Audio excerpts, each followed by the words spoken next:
Good morning, everyone. Welcome back to Coffee and Headlines. This is our morning get together live here on Facebook, where we gather news, headlines, stories, ideas, everything we can get our hands on from local news sources, from state and national news sources. We combine this information with the information you kindly provide through your questions, ideas, and comments and suggestions, and we share it to hopefully better connect with one another and to better connect with our destination, Puerto Vallarta, the city where we live in, the city where some of you may be thinking of retiring and some of you may be thinking of spending a few days at. Today is Monday, October 2nd. It is already another month. And we have a few bits of news. We have a poll today. I think I'll be able to activate this poll. I want to get your opinion on live shows. We'll do that in a second. But first, as always, we want to welcome everyone and anyone that is watching live here at Coffee and Headlines. It is a pleasure to see you. If you're watching live for the first time, please let us know by writing the word new, and we'll be so very happy to give you a little welcome. If there is something really pressing that you wish to share with everyone and that you wish for us to acknowledge later on in the Chit Chat section, it helps a great deal if you add a capital letter Q to your comment. We'll be looking for those in a little while. But first, let us dive into our news. Dun, dun, dun, dun, dun. Boom. There you go. Well, when it comes to tropical storms, it ain't over until it's over. The National Weather Service is reporting that another tropical storm is brewing in the Pacific, and there are chances that this one could evolve into Hurricane Lydia in the next few days, affecting the coasts of Jalisco, Colima, Michoacán, and Guerrero. But not yet. At present time, it is still just a little tropical storm. However, we will keep an eye on this just in case. I received a lovely invitation from my dear friend Sebastian to go check out his male burlesque show, Boys on Fire, last night at the Palm. It was their first performance. Unfortunately, I had previous plans and was not able to attend. But I did take a peek at Facebook events this morning, and the Palm has clearly begun its season with their usual roster of performers and then some that migrated from other local venues. And we don't know why this happens, but we can only imagine. The good thing is that the Palm, like all other venues, has something for just about everyone. It is just a matter of making the connection.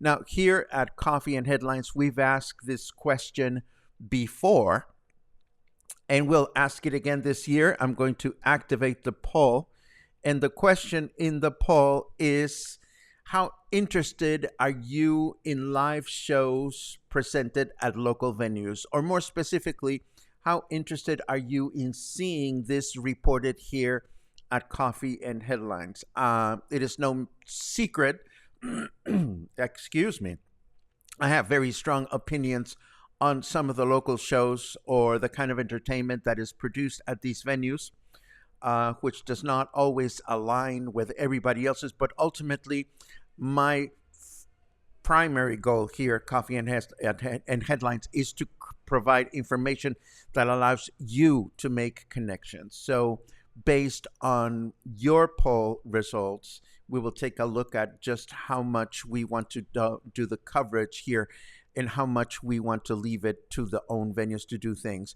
One thing that I'm happy to see, just by looking at events this morning, if I may comment for a second, is that I see a lot more shows being advertised through Facebook events, which, as we've been mentioning on and on and on and on, Facebook events increases the opportunity for people that are not connected with you to be able to find out about what you're doing. And this is absolutely fundamental, in my opinion.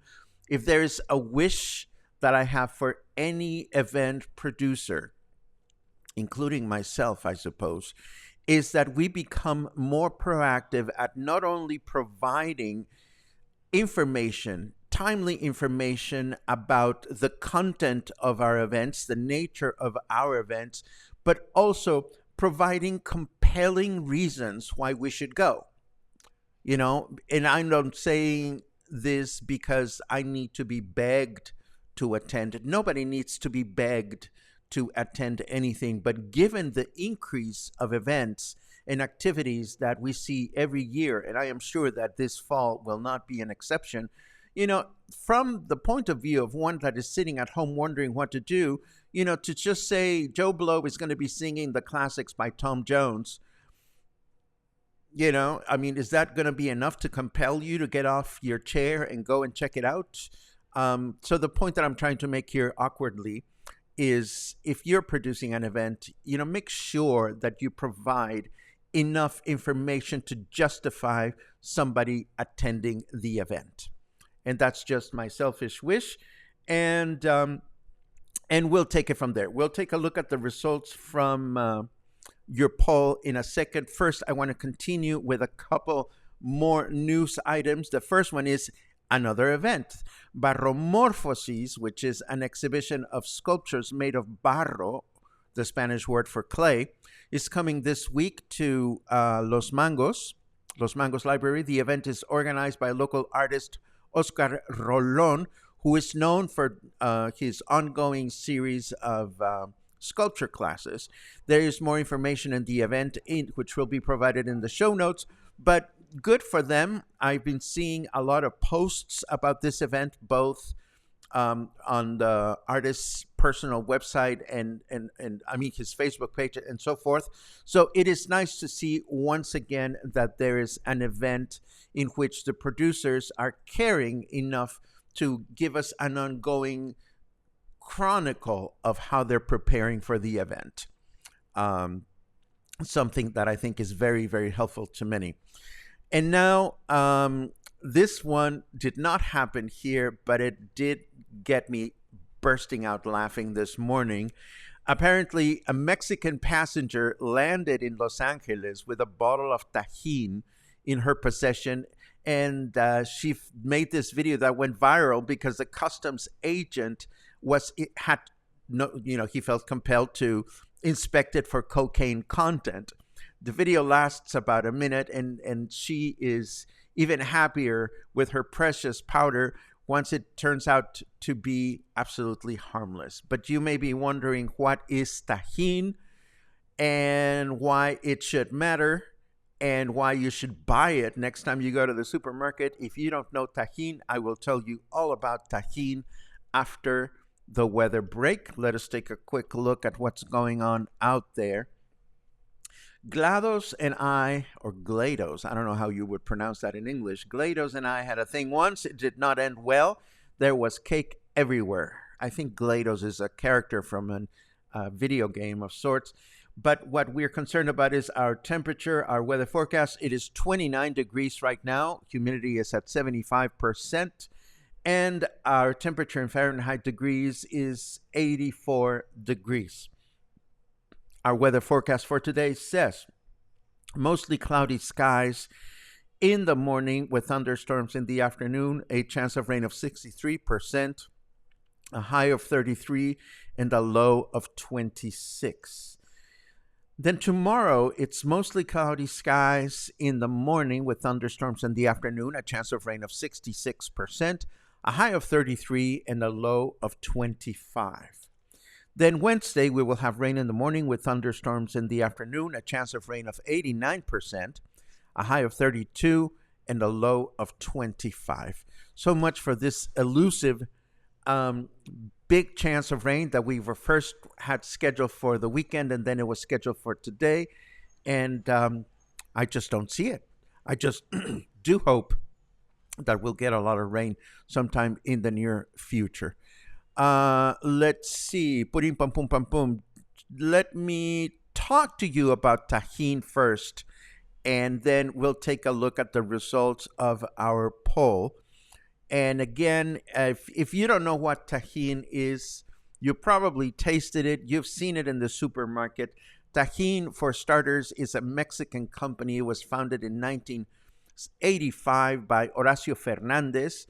The company produces several varieties of condiment consisting predominantly of chili, peppers, lime, and salt.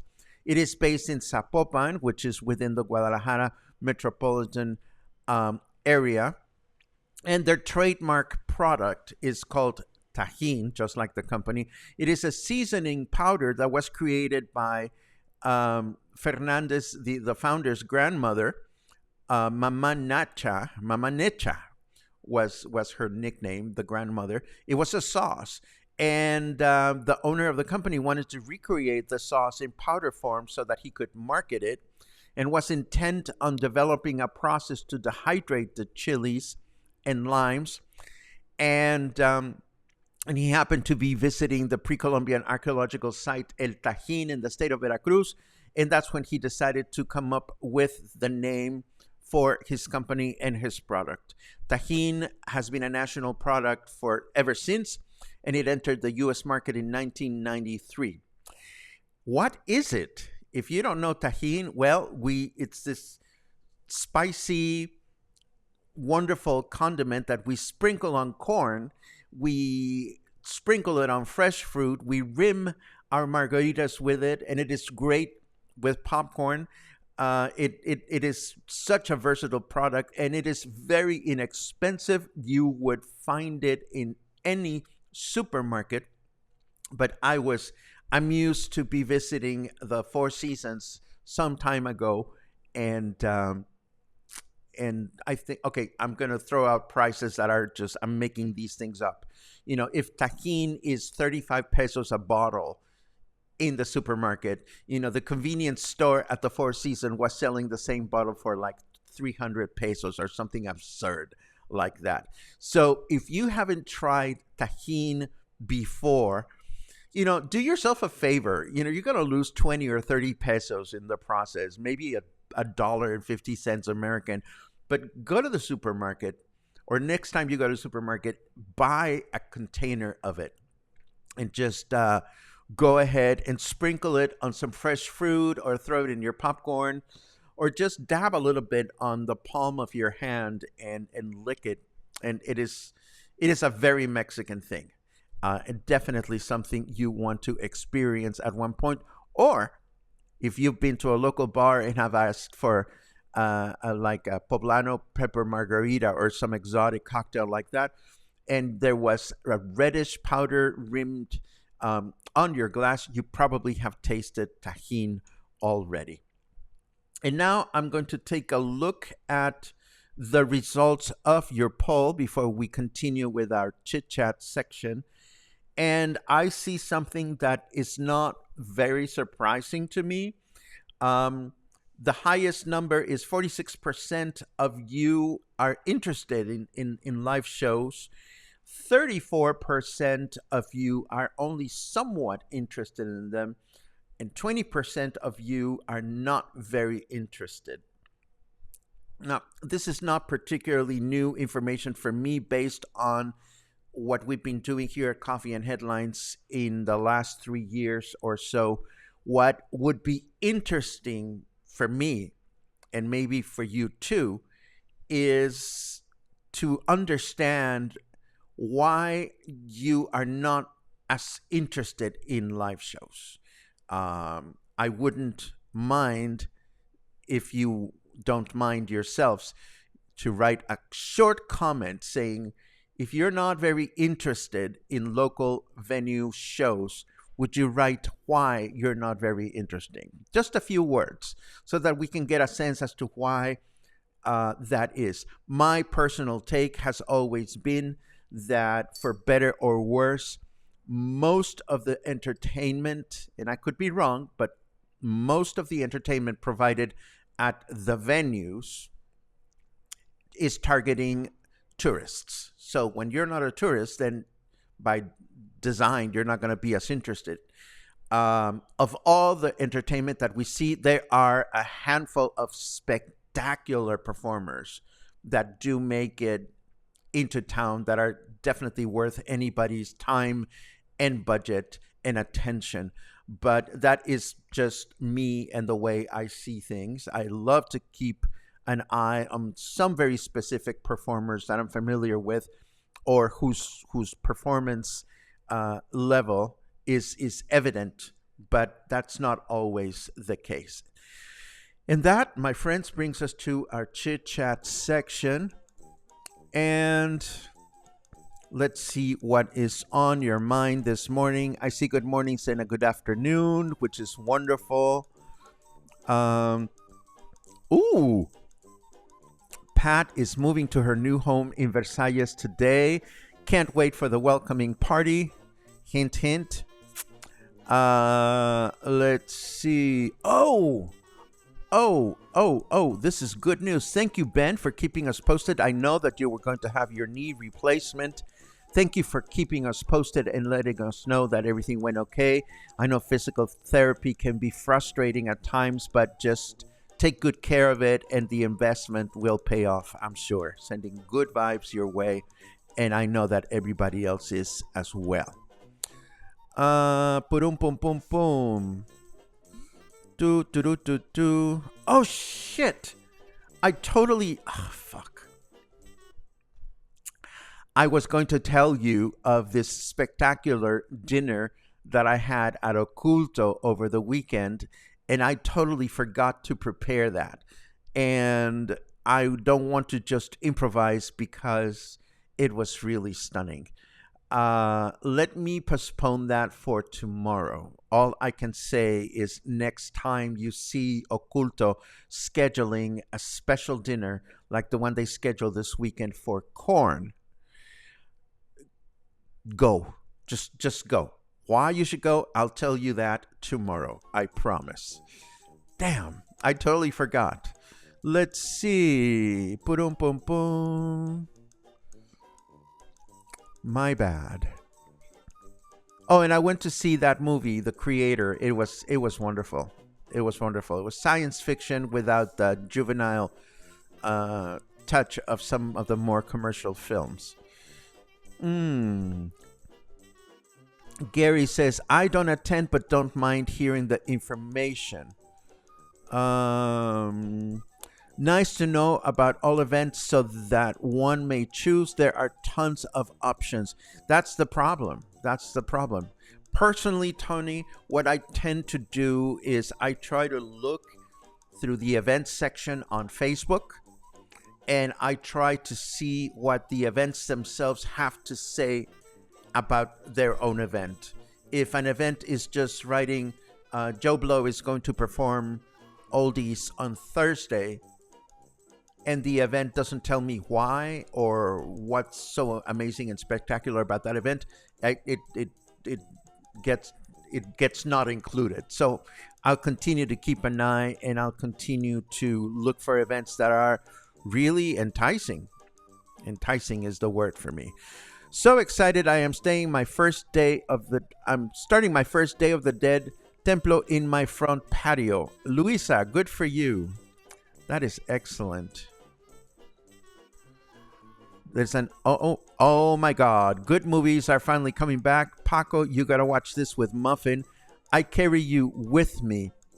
LGBT movie about two men from Puebla. Oh my goodness, thank you so much. Oh my God, Cryfest on YouTube, Amazon Prime, and Apple TV. Thank you so much for the recommendation, John. I have not heard about it, or maybe I've heard about it with a Spanish title, but I'll definitely be looking for that. Thank you so very much.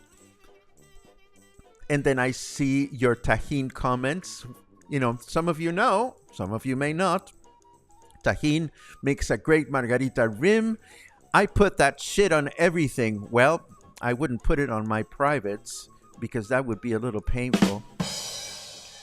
Oh my God, that was my outside voice, wasn't it? I tell you. Let's see. Tajín is sold in the grocery stores in Los Angeles. It's very popular there. My husband used to buy it long before we moved to Puerto Vallarta. Good for you.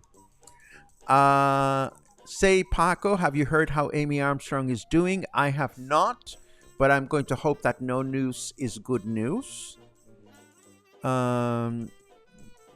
Let's see what else. Funny, she felt the need to travel with her own when she could probably find it at the 7-Eleven as soon as she departed LAX. Well, for all we know, she didn't know. And clearly, the customs agent had never seen Tajín before, or maybe it's part of what they're supposed to do whenever they see a passenger land with some powdery stuff. Let's see. Da-da-da-da. Da-da-da-da. Oh, thank you for that, Ben. Amy released a new video yesterday on her Facebook page. She looks fabulous and is feeling way better. Lots of comments about Tajín. Let's see. Oh, here's a long one. I'm always intrigued by long ones.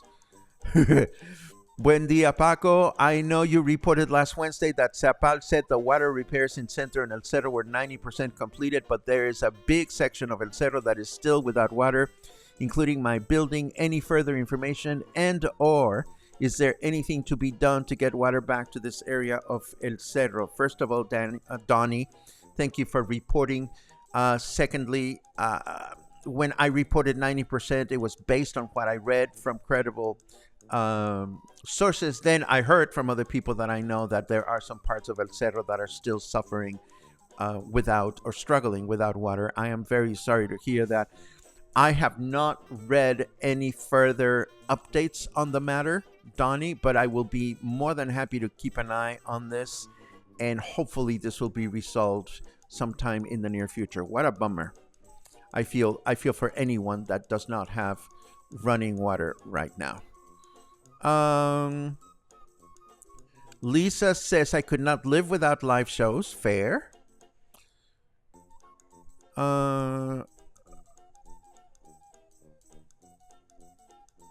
Okay.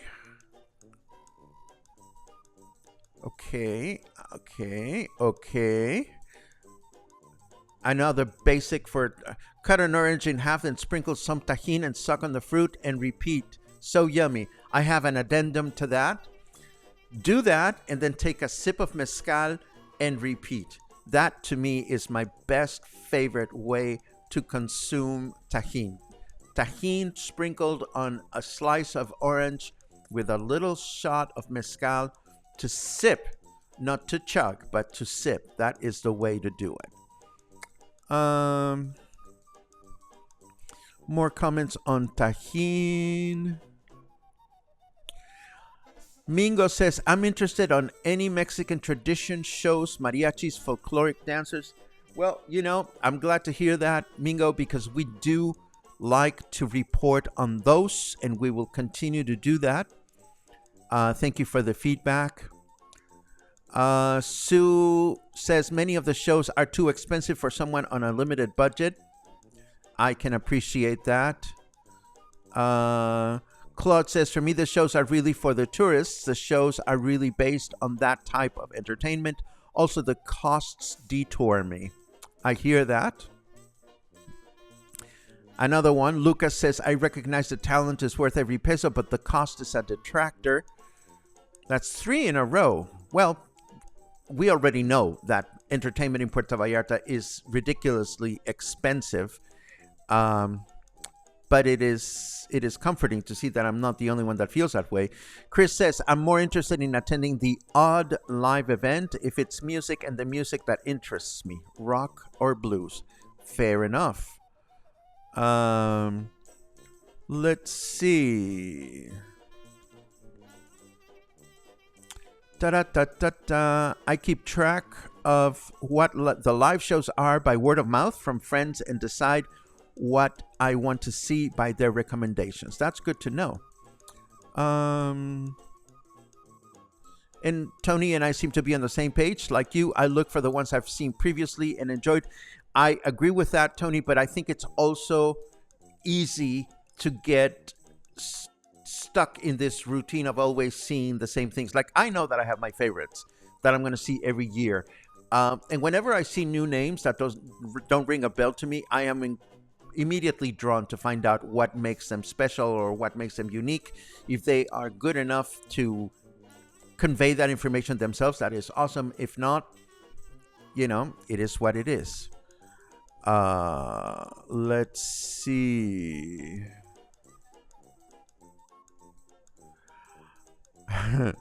I would love to see a small live music venue in Puerto Vallarta like we have in San Diego, the Cashba. Tickets were only 15 to 20 dollars each. In San Diego, all up and coming bands touring around the USA. My comment to your comment, Rob, is there a demand for it? You see, it's very easy to miss things that we've seen elsewhere, whether it is within Mexico or whether it is in another country. And I've heard somebody say something similar about venues in Santa Fe, I believe. I wish we had a venue like Santa Fe where there's opera and concerts and this, that, and the other. But the question is there enough of a demand to make such a venue profitable? And I don't have the answer to that one, but I sure see a lot of businesses opening all over the city. And I wonder if particularly restaurants, I wonder if these restaurants even bother to do any kind of marketing study as to whether the type of cuisine they're going to offer is in high demand and they're bound to be successful with it or not. But that's just my little point of view. Let's see. I see another cue. Prefer to spend our entertainment money on your lectures, Paco. Well, that's very flattering. Thank you, Den. I appreciate that very much. As I said, I bring something to the table. Other people bring other things to the table, and it is what it is. The new venue, the Sphere, opened up this week in Las Vegas. Oh, I'm sure that's going to be inexpensive. Boom, boom. Yes, I've seen videos of that thing, and I've seen documentaries of how it was built. That's amazing. Let's see. Your very high dollar venue. I totally think you're correct, Michael, in saying that. I love it. Well, it is what it is. If tourists can afford to go to venues, then so be it. I side on the fact that I want to go see. I have only certain amount of disposable income to go out and enjoy shows and things like that. So I am choosy in the way I spend my money. So we all have to do what we have to do. And that is a good way to end our broadcast today. As always, I thank you for your company. I thank you for your feedback. This thing about the shows is something that that I struggle with, just because I know that some friends of mine would like to see me talking more about their performances, but then I keep you in mind, and it is what it is. It is a Monday. We have a whole week ahead of us. I have to continue doing my research for country music, which is my next live music, not live music, a music appreciation presentation, which I'm going to get very excited about. If you attend, we'll give you more details about that as the date nears, a week from this Thursday. In the meantime, please stay connected, stay happy, stay mindful of your budget, and stay in touch. Have a great day.